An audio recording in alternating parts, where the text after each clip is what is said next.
Hello, જય માતાજી, જય શ્રી કૃષ્ણ. મિત્રો, આજની કથા શરૂ કરીએ પહેલાં જો તમને મારો વિડીયો પસંદ આવે તો લાઈક અને શેર કરી દેજો. ચેનલ પર જો નવા હોય તો ચેનલને સબસ્ક્રાઈબ કરી દેજો.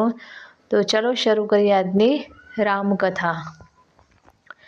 એકવાર ભગવાન શંકર જગત જનની દેવી પાર્વતી સાથે રામકથા સાંભળવાની ઈચ્છાથી અગસ્ત્ય ઋષિ કુંભક ઋષિ પાસે ગયા. અગસ્ત્ય ઋષિનો જન્મ ભલે કુંભમાંથી થયો હતો, પણ 3 અંજલિમાં આખા સમુદ્રને પી ગયા હતા.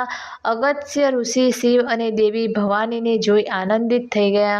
તેમને સુંદર આસન આપ્યું અને શિવજીને સર્વના ઈશ્વર જાણી તેમની સૌ પ્રથમ પૂજા કરી. શિવ પૂજા બાદ ભવાનીની પૂજા કરવા ગયા તો મા ભવાનીએ એનો જુદો જ અર્થ કાઢ્યો. તેમણે વિચાર્યું, આ ઋષિ વક્તા છે, તે શ્રોતાની પૂજા કરે છે અને જેનો જન્મ જ એક કુંભમાંથી થયો છે, તે શું કથા કહે છે? દેવીને મહત્વનો પ્રશ્ન ઊભો થયો. તેઓ રાજા દક્ષના પુત્રી હતા. તેમણે સંતના સ્વભાવનું ખોટું અર્થઘટન કર્યું.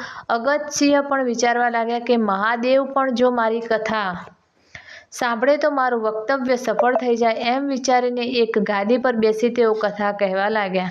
દેવીનું ધ્યાન કથામાં રહ્યું નહીં, કારણ કે તેમના મનમાં અહમ અને પૂર્વગ્રહ હતા. કથા પૂરી થયા બાદ શિવે અગસ્ત્ય ઋષિને કહ્યું, મહર્ષિ, આપે મને રામકથા સંભળાવી, હું પણ તમને કંઈક આપવા માગું છું. આપ કંઈક માગો. ઋષિએ કહ્યું, મારે બીજું કાંઈ જોઈતું નથી, પણ આપ મને ભક્તિ વિશે કહો. બસ એટલું જ માગું છું. શિવે પ્રસન્ન થઈને ઋષિને ભક્તિ આપી. તે પછી શિવે વિદાય લઈ દેવી સાથે કૈલાસ પાછા ફર્યા. સમય વહેતો રહ્યો. એ ત્રેતાયુગનો સમય હતો. ભગવાન શ્રી રામનો જન્મ થઈ ચૂક્યો હતો. શિવ જે રામકથા સાંભળેલી તે આગલા ત્રેતાયુગની કથા હતી. પુરાણો કહે છે કે દર ત્રેતાયુગમાં શ્રી રામ અવતાર લે છે. હવે ફરી ત્રેતાયુગમાં જન્મેલા રામ પિતાની આજ્ઞાથી સીતા અને લક્ષ્મણની સાથે વનમાં આવ્યા હતા. દંડકારણ્યમાંથી રાવણ સીતાજીનું હરણ કરી ગયો હતો. રામ, લક્ષ્મણ સીતાજીની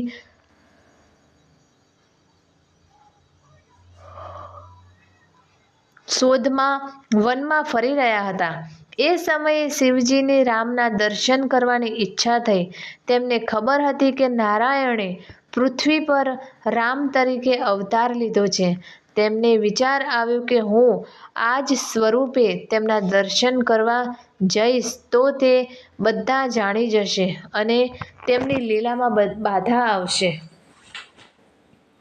આવું વિચારતા શિવ દેવી ભવાનીને લઈ દંડકારણ્યમાં ગયા. તેમણે રામ અને લક્ષ્મણને સીતાજીની શોધમાં સામાન્ય માણસની જેમ વિરહથી વ્યાકુળ નિહાળ્યા. પરમાત્માની આ અદ્ભુત લીલા જોઈ શિવને આનંદ થયો.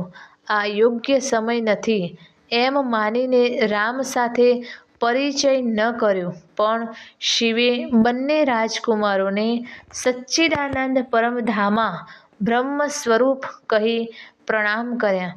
દેવી વિચારવા લાગ્યા કે જે બ્રહ્મ સર્વવ્યાપક, અજન્મા અને માયારહિત છે, તે દેહધારી મનુષ્ય કેવી રીતે હોઈ શકે? એક જ વક્તા પાસેથી બંને રામકથા સાંભળીને આવતા હોવા છતાં શિવ રામ તત્વને ઓળખી શક્યા, પણ સતી રામ તત્વને ઓળખી શક્યા નહીં. કેટલીક વાર બુદ્ધિને અહમ ઈશ્વર તત્વને ઓળખતા રોકે છે. એથી દેવીએ પતિદેવને પૂછ્યું કે મહારાજ, આ 2 રાજકુમારોને જોઈ આપ આટલા બધા પ્રેમાવેશમાં કેમ આવી ગયા? વળી આપે તેમને સચ્ચિદાનંદ કેમ કહ્યા? તમે તો સ્વયં 3 ભુવનના નાથ છો. શિવે કહ્યું, હે સતી, સાંભળો. હું તમારો સ્ત્રી સ્વભાવ જાણું છું, પણ આવો સંશય ન રાખો. આજ મારા ઈષ્ટદેવ રઘુવીર છે. દેવી, આજ સાક્ષાત બ્રહ્મ છે. તમે એ અવસર ચૂકી ગયા. શિવે દેવીને બહુ સમજાવ્યા કે સમસ્ત બ્રહ્માંડોના સ્વામી સ્વયં બ્રહ્મ શ્રી રામના સ્વરૂપે તેમના ભક્તોના હિત માટે પૃથ્વી પર અવતર્યા છે. પણ શિવની વાતોની બહુ અસર સતી પર થઈ નહીં. તેમણે સામી દલીલ કરી, જો તે બ્રહ્મ જ હોય તો તેમને ખબર નથી કે સીતાજી ક્યાં છે? શિવજી દેવીને સમજાવવામાં નિષ્ફળ ગયા. તેમણે છેવટે એટલું જ કહ્યું, સતી, તમારો સંદેહ દૂર થતો ન હોય તો એમ કરો, તમે જ તેમની પાસે જઈ પરીક્ષા કરો. પણ એટલો ખ્યાલ રાખજો કે મારા ઈષ્ટદેવ છે, પરમ બ્રહ્મ છે, તેમની પરીક્ષા લેતા તમે વિવેક ચૂકી ન જતા. સતી બ્રહ્મ તત્વની પરીક્ષા લેવા ગયા. શિવજી વિચારવા લાગ્યા કે સતીનું કલ્યાણ નથી. હું તેમનો પતિ, જગત ગુરુ તેમને કહું છું કે રામ સ્વયં બ્રહ્મ છે, છતાં તેઓ મારું માનતા નથી. જરૂર સતીનું કુશળ નથી. આ પ્રભાવ દંડકારણ્યની ભૂમિનો હતો. આ ભૂમિ પર જ સીતાજીને લક્ષ્મણને નિર્માક વચનો કહી મૃગ શોધવા ગયેલા રામને શોધવા જવા મજબૂર કરેલાને રાવણ દ્વારા સીતાહરણ થયેલું. દેવી ભવાનીએ સીતાજીનું સ્વરૂપ ધારણ કર્યું. સીતાજીનું સ્વરૂપ ધારણ કરી સતી શ્રી રામચંદ્રને જે માર્ગે આવતા હતા એ તરફ ગયા. સતી વિચારવા લાગ્યા કે જો તેઓ બ્રહ્મ હશે તો મને ઓળખી જશે. જો તે માનવી જ હશે તો મારો હાથ પકડી લેશે અને કહેશે કે સીતા, તમે ક્યાં હતા? લક્ષ્મણનું ધ્યાન સતી પર પડ્યું. તેઓ જગદંબાને સીતાજીના સ્વરૂપમાં જોઈ ચકિત થઈ ગયા. પણ તેઓ પ્રભુની કોઈ લીલા હશે તેમ સમજી કાંઈ બોલ્યા નહીં. પણ શ્રી રામ સતીના આ કપટને જાણી ગયા. તેમણે સીતાના સ્વરૂપમાં સતીને જોતા જ બે હાથ જોડી પ્રણામ કર્યા. અહીં જ સતીએ સમજી જવાની જરૂર હતી કે આ બ્રહ્મ છે અને તેઓ ઓળખાઈ ગયા છે. રામચંદ્રજીએ સતીને પ્રણામ તો કર્યા, પણ હવે સંબોધન શું કરવું તે પ્રશ્ન ઉદ્ભવ્યો.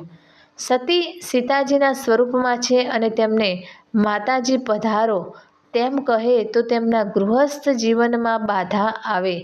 એ જ રીતે સીતાજીના સ્વરૂપમાં જગદંબા છે, તેથી તેમને પત્ની તરીકેનું સંબોધન પણ કેમ કરાય?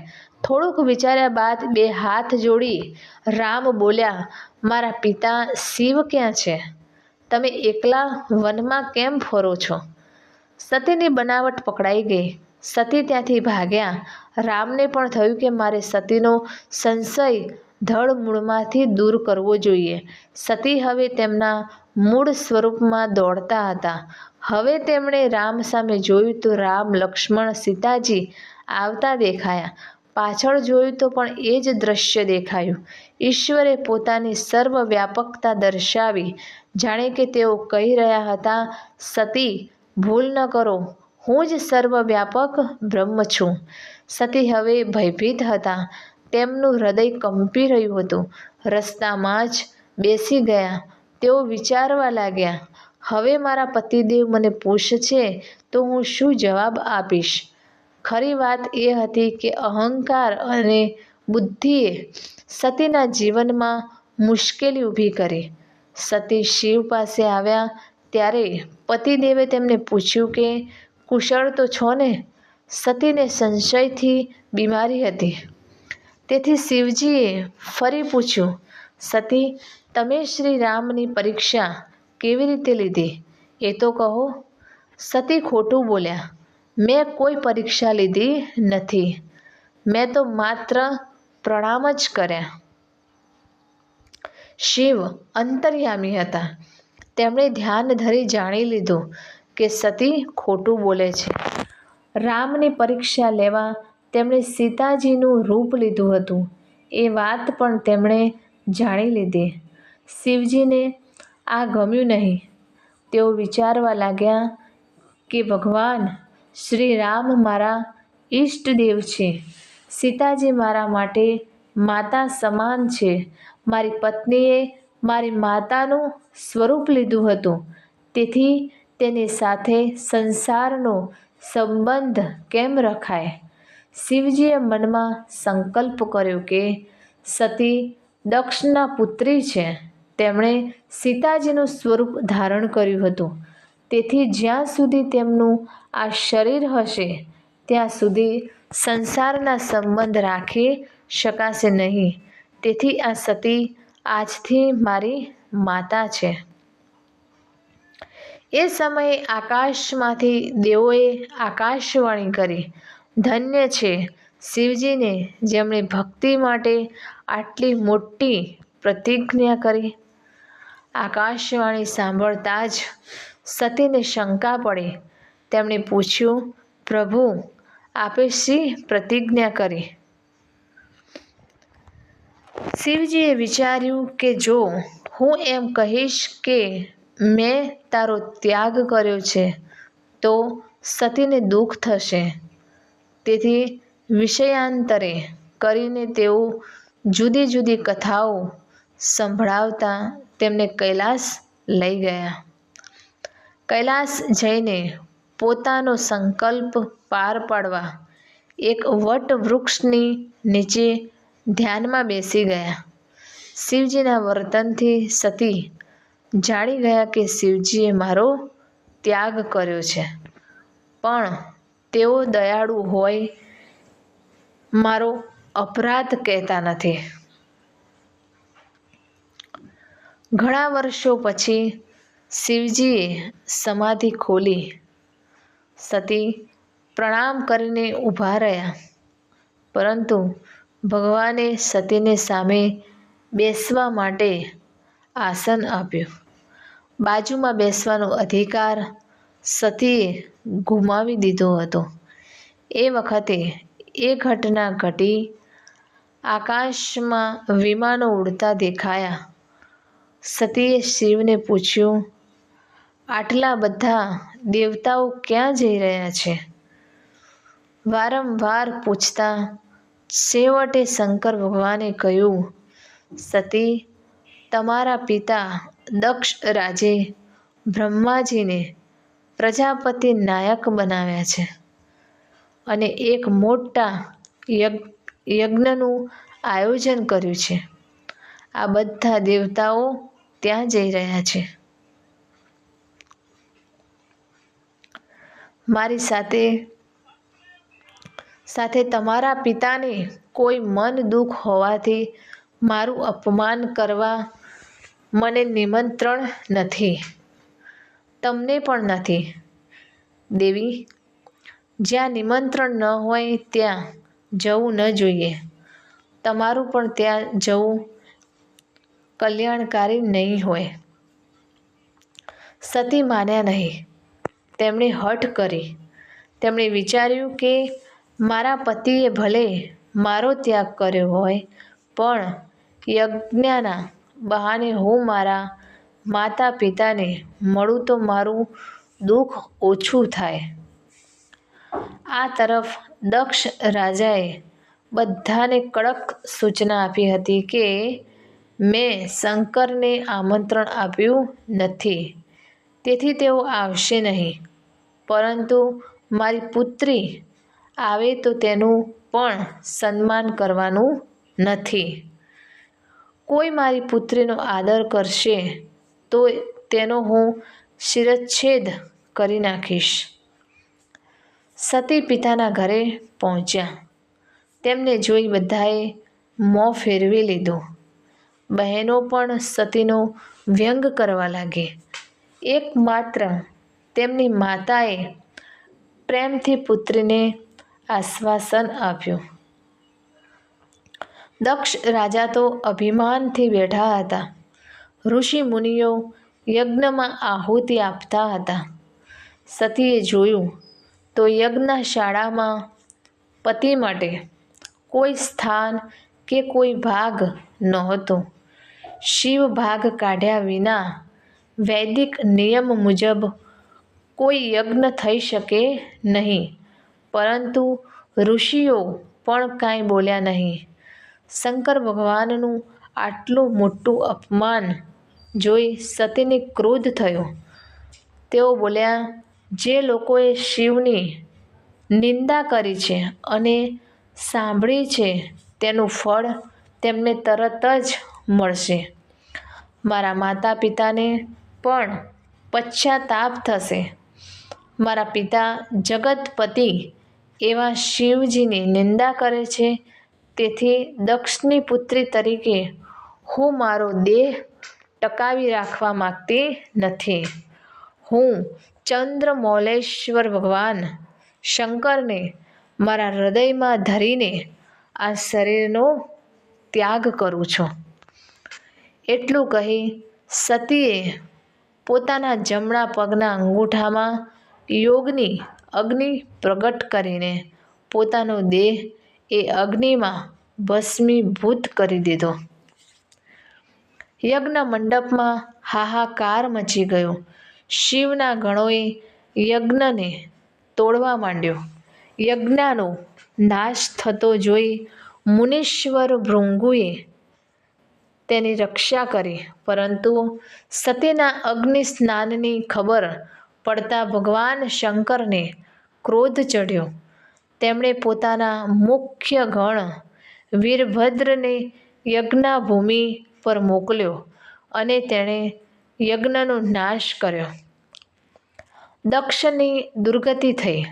સતીએ યજ્ઞભૂમિ પર યોગ અને યજ્ઞમાં પોતાના દેહને બાળતી વખતે ભગવાન શંકરને પ્રાર્થના કરી હતી કે, હે પ્રભુ, જન્મ જન્માંતર મને શિવજીની જ દાસી બનાવજો.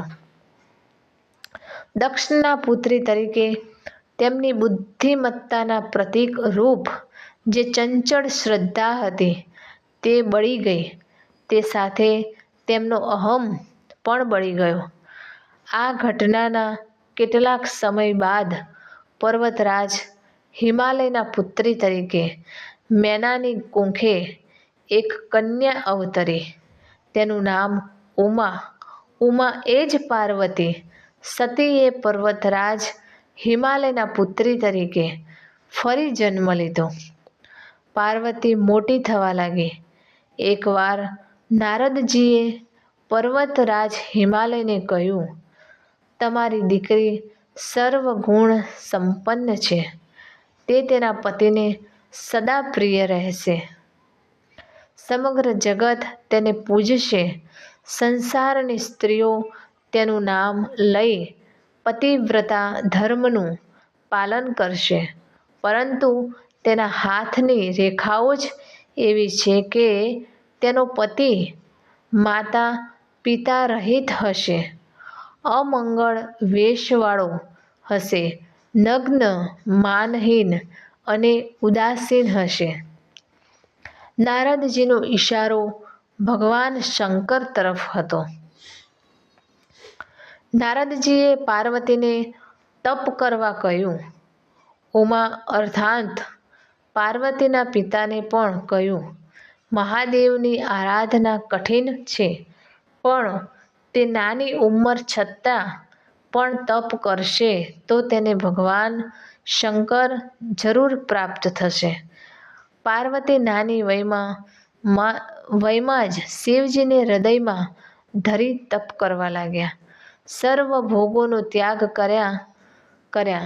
વર્ષો સુધી તપ કરી શરીર ક્ષીણ કરી નાખ્યું. બીજી તરફ શિવ પણ સતીના વિરહમાં ભટકતા હતા. એકવાર તેઓ ધ્યાનમાં બેઠા હતા ત્યારે ભગવાન શ્રી રામચંદ્રજી પ્રકટ થયા અને કહ્યું, ધન્ય હો શિવજી, તમને મારી પર સ્નેહ હોય તો મને વરદાન આપો કે તમે પાર્વતી સાથે વિવાહ કરશો. કેટલીક આનાકાની બાદ શિવ ભગવાન શ્રી રામચંદ્રજીની આજ્ઞા માથે ચડાવી. આ તરફ પાર્વતીની કઠિન તપસ્યા ચાલુ જ હતી.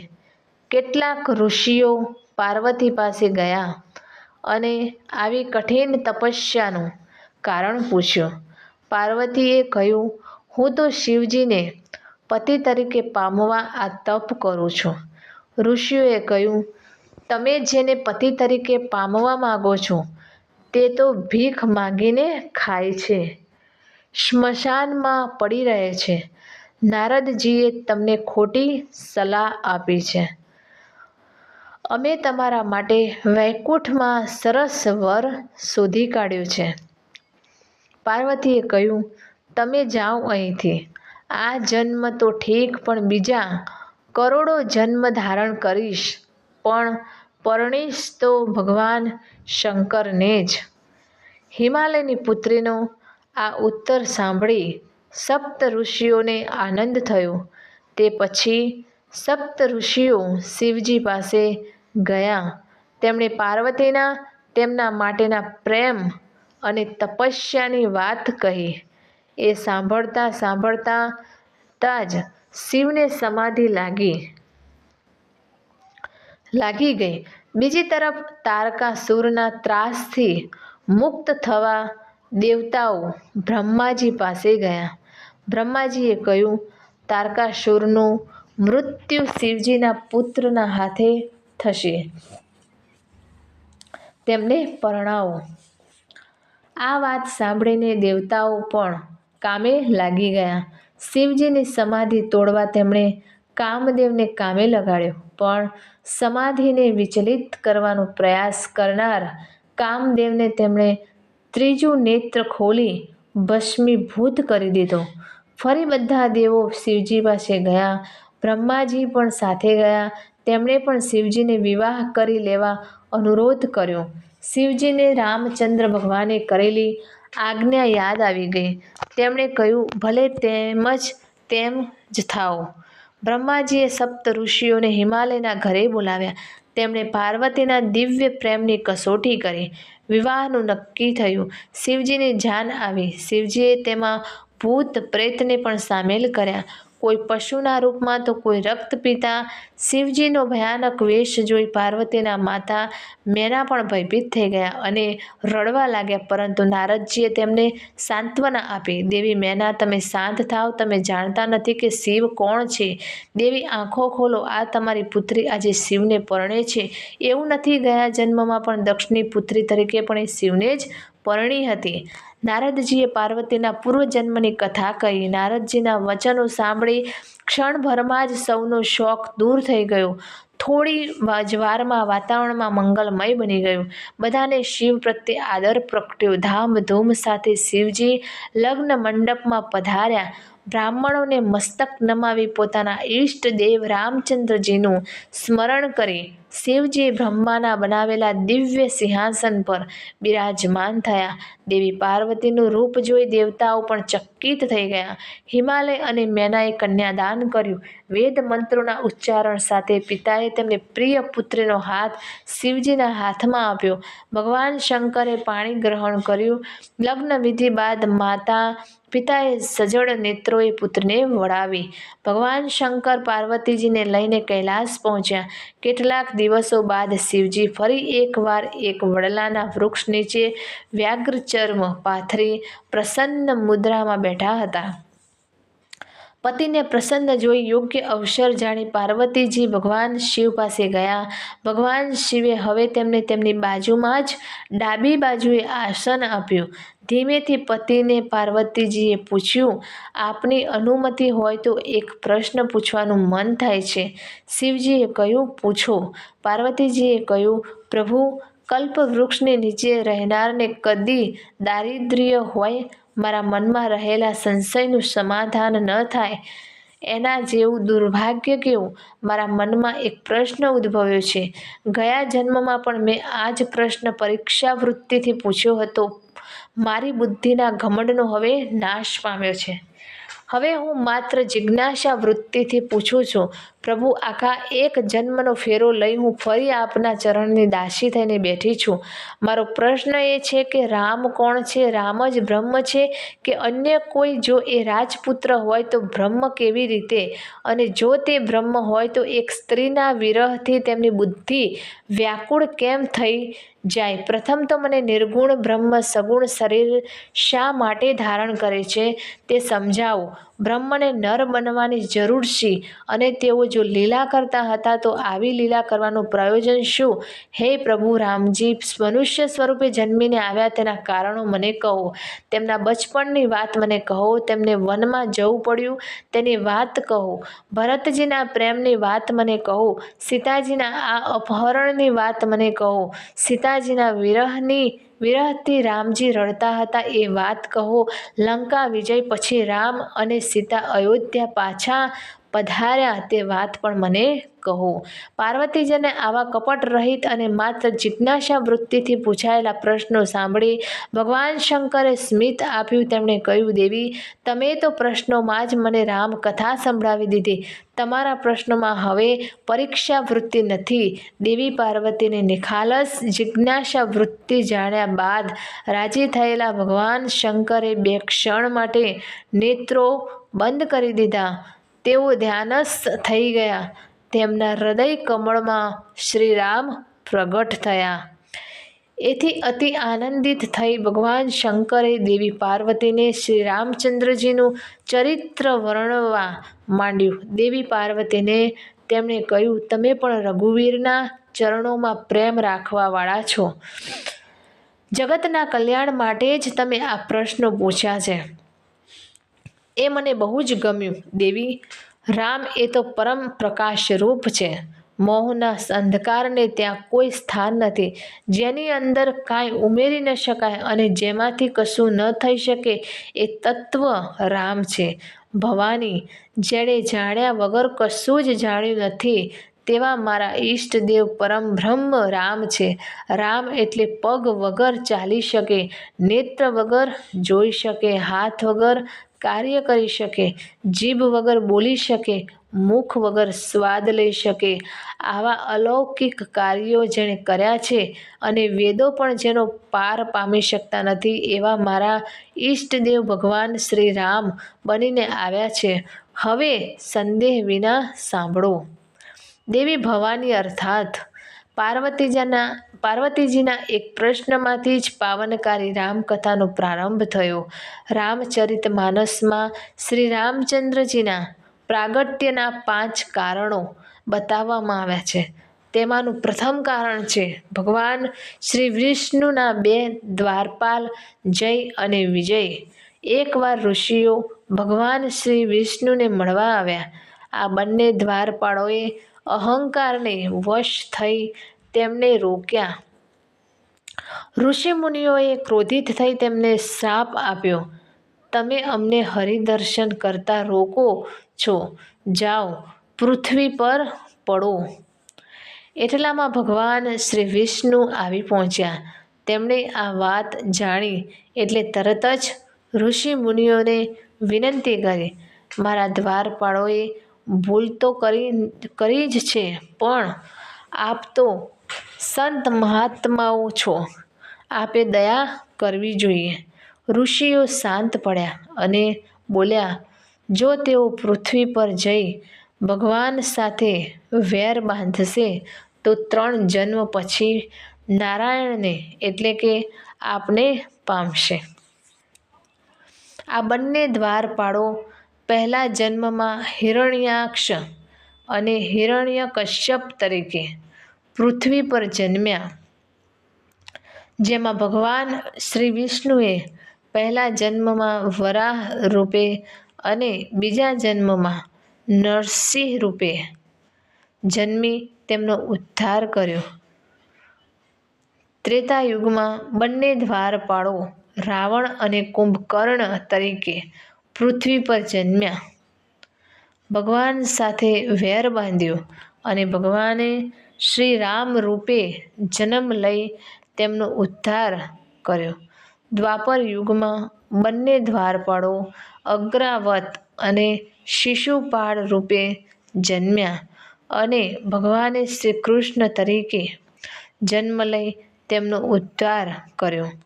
ભગવાન શ્રી રામના પ્રાગટ્યનું ત્રીજું કારણ.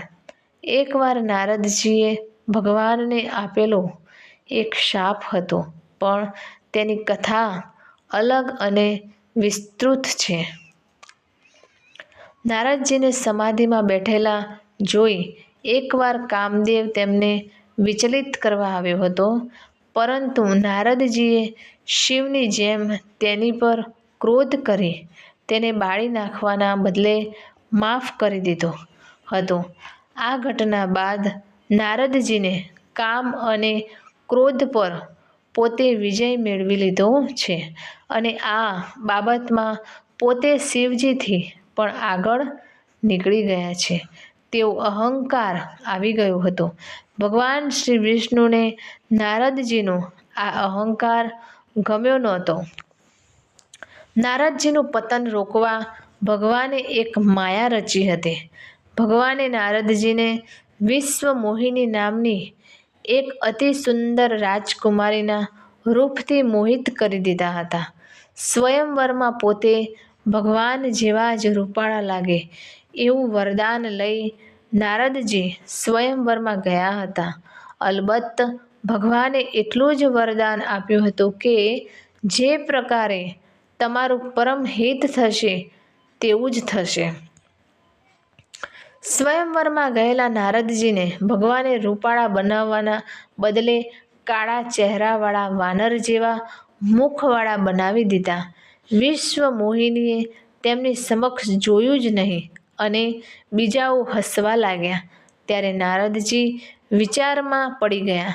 શિવના ગણોએ તેમની મશ્કરી કરી અને તળાવ કિનારે જઈ પોતાનું મોં જોવા કહ્યું. નારદજીએ સરોવરના સ્વચ્છ જળમાં પોતાનું મોં જોયું ત્યારે ખબર પડી કે ભગવાને તેમને વાનર જેવા બનાવી દીધા છે. પોતાના રૂપની મશ્કરી કરનાર શિવના ગણોને તેમણે શાપ આપ્યો, જાઓ, રાક્ષસ થઈ પૃથ્વી પર પડો. એ પછી નારદજીએ ફરી જળમાં જોયું અને તેઓ મૂળ સ્વરૂપમાં આવી ગયા. પરંતુ મનમાં ક્રોધ ભરી તેઓ ભગવાન વિષ્ણુ પાસે ગયા અને રસ્તામાં જ રથમાં જઈ રહેલા ભગવાન વિષ્ણુને ન કહેવાના વચનો કહ્યા. તમારા જેવો દંભી ને પાખંડી મેં જોયો નથી. સમુદ્ર મંથન વખતે તમે દેવતાઓને અમૃત પીવરાવ્યું અને ભોળા શિવજીને વિષ આપ્યું. અસુરોને સુરાપાન કરાવ્યું અને તમે 4 કૌતુભ મણિ તથા લક્ષ્મીજીને લઈ ગયા. તમારા જેવો કપટી કોઈ નથી. તમે પરમ સ્વતંત્ર છો અને ફાવે તેમ વર્તો છો. નારદજીને સાંભળી લક્ષ્મીજીએ કહ્યું, પ્રભુ, હવે તો હદ થાય છે. તમે કાંઈક તો બોલો. ભગવાન વિષ્ણુએ કહ્યું, ના દેવી, નારદજીના મુખે મેં સ્તુતિ ઘણી સાંભળી છે. કડવા વચનો સાંભળવાનો આ પહેલો અવસર છે. એમને બોલવા દો, કહી ભગવાન હસવા લાગ્યા. ક્રોધાવેશમાં નારદજીએ શ્રાપ આપ્યો, તમે જે દેહ મને આપીને આજે છેતર્યો છે, પણ ત્રેતાયુગમાં તમારે પણ માનવ દેહ લઈ પૃથ્વી પર જન્મવું પડશે. તમે મને વાનરની આકૃતિ આપી હાંસીને પાત્ર બનાવ્યો છે, પણ મારો બીજો શાપ છે કે ત્રેતાયુગમાં તમારો રામા અવતાર થશે ત્યારે વાનર અને રીંછ સિવાય તમને કોઈ મદદ કરશે નહીં. સ્ત્રીના વિયોગથી મને તડપાવ્યો છે તેમ તમે પણ સ્ત્રીના વિયોગમાં તડપશો. આમ નારદજીએ ભગવાન વિષ્ણુને પણ શાપ આપ્યા. તે પછી ભગવાને માયાનું સામ્રાજ્ય સંકેલી લીધું. માયાનું આવરણ દૂર થતાં નારદજી ભાનમાં આવ્યા અને ભયભીત થઈ ભગવાનના ચરણો પકડી લીધા. તેઓ બોલ્યા, મારો શાપ મિથ્યા થાઓ.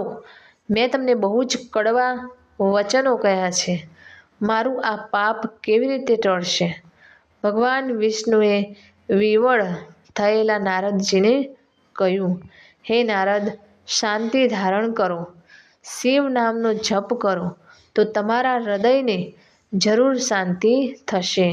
મારા નામનો જપ કરવાથી કામ ક્રોધ શાંત થાય છે, પણ અહંકારને જીતવા માટે શિવના નામનો જ જપ કરવો પડે. એમ કહી ભગવાન વિષ્ણુ વૈકુંઠ પધાર્યા અને નારદજી શિવ નામનો જપ કરતા બીજી તરફ ગયા. રસ્તામાં નારદજીને શિવના જે 2 ગણોને શાપ આપ્યો હતો તે બંને ગણ મળ્યા. તેમણે નારદજીને દયા કરવા અનુરોધ કર્યો. નારદજીએ કહ્યું, મેં શાપ આપ્યો છે એટલે તમારે પૃથ્વી પર રાક્ષસ રૂપે અવતરવું તો પડશે જ, પરંતુ તમને મહાન વૈભવ, તેજ અને બળની પ્રાપ્તિ થશે. ભગવાન સાથે તમે યુદ્ધ કરશો અને ભગવાનના જ હાથે તમારો મોક્ષ થશે. આ બંને ગણો રાવણ અને કુંભકર્ણ થયા. આમ ભગવાન શ્રી રામના જન્મનું એક કારણ આ પણ છે. તો મિત્રો, આ કહાની તમને કેવી લાગી તે કોમેન્ટ કરીને જરૂર જણાવશો. અને વિડીયો પસંદ આવ્યો હોય તો લાઈક અને શેર કરજો, તથા ચેનલ પર નવા હોય તો ચેનલને સબસ્ક્રાઈબ જરૂરથી કરજો. ફરી મળીશું એક નવા વિડીયો સાથે. નમસ્તે, જય માતાજી, જય શ્રી કૃષ્ણ, હર હર મહાદેવ. Thanks for watching.